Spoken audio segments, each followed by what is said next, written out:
Salut tout le monde, bienvenue sur le canal YouTube d'Imiland en français. Donc, avant de commencer, et comme à chaque fois, je tiens à préciser que je ne suis ni consultant ni avocat en immigration. Mon objectif ici, c'est de vous informer sur les programmes, les opportunités, tout autre chemin qui pourrait vous intéresser si vous souhaitez immigrer au Canada. Aujourd'hui, vous vivez peut-être déjà au Canada, donc pour certains d'entre vous, et depuis plusieurs années, et votre français, si vous regardez cette chaîne, est peut-être plutôt bon, donc bravo. Peut-être que l'anglais traîne encore des pieds, et peut-être que vous n'avez pas encore décroché l'expérience de travail qualifiée que tout le monde recherche. Et là, brusquement, la résidence permanente semble s'éloigner et la question surgit. Et si je tentais pas plutôt une demande d'asile ou un dossier humanitaire? Donc, avant de sauter dans le vide, on va essayer aujourd'hui de clarifier la situation. Donc, la demande d'asile, elle s'adresse aux personnes dont la vie ou la liberté serait menacée en cas de retour dans leur pays.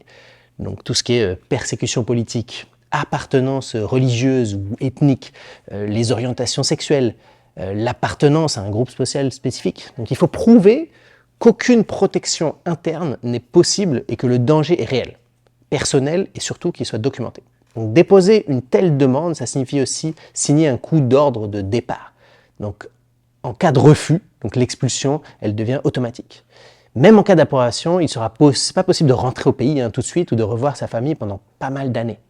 Donc, les considérations humanitaires et de compassion, donc ce qu'ils appellent le CH, elles servent, elles, à protéger une personne dont les liens avec le Canada sont devenus exceptionnels. Donc, exemple, les enfants scolarisés ici, les traitements médicaux vitaux introuvables ailleurs, le réseau familial entièrement canadien, une guerre généralisée dans le pays d'origine.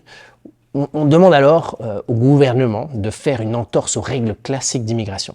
Donc, le traitement est souvent long, il peut durer plus de 2 ans, et il faut démontrer pourquoi un retour serait injuste ou inhumain. Donc en résumé, ni l'asile ni le CH ne sont des plans B pour contourner un express entry ou une nomination provinciale. Donc ce sont des filets de sécurité réservés à des situations extrêmes et dûment prouvées. Maintenant, 3 questions à se poser avant même d'y penser. Ma vie serait-elle sérieusement menacée si je rentrais? Donc mes enfants ou ma santé subiraient-ils un préjudice irréversible hors du Canada? Est-ce que j'ai vraiment exploité toutes les voies économiques? Le niveau de langue, l'expérience TEER 03, les programmes provinciaux? Donc, si la réponse est non à chacune, l'asile ou le CH ne sont probablement pas pour vous. Maintenant, on voit plein de mythes qui circulent sur TikTok et sur tous les réseaux sociaux. Donc, la première idée reçue qu'on voit, c'est que tout le monde peut demander l'asile et au pire, c'est pas grave si ça échoue, mais c'est faux. Donc, un refus entraîne un départ forcé et très compliqué pour revenir dans le futur. Deuxième idée reçue, donc c'est plus rapide qu'une résidence permanente économique. C'est complètement faux. Donc certains dossiers d'asile dépassent 4 ou 5 ans avant qu'il y ait une décision finale.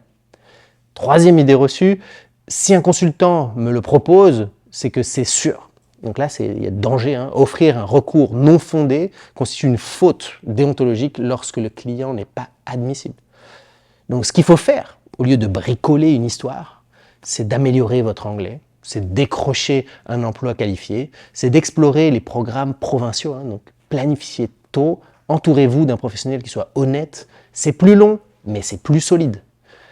Donc je vous fais un appel à la réflexion, si cette vidéo aujourd'hui elle vous a éclairé, laissez-nous ce petit pouce en bas et partagez-la donc, auprès de toutes les personnes qui pourraient éventuellement prendre ce genre de décision. Donc tous les commentaires sont bienvenus et n'hésitez pas justement à nous contacter du côté de l'équipe Imiland pour vous aider avec votre cas. Donc à très bientôt sur la chaîne.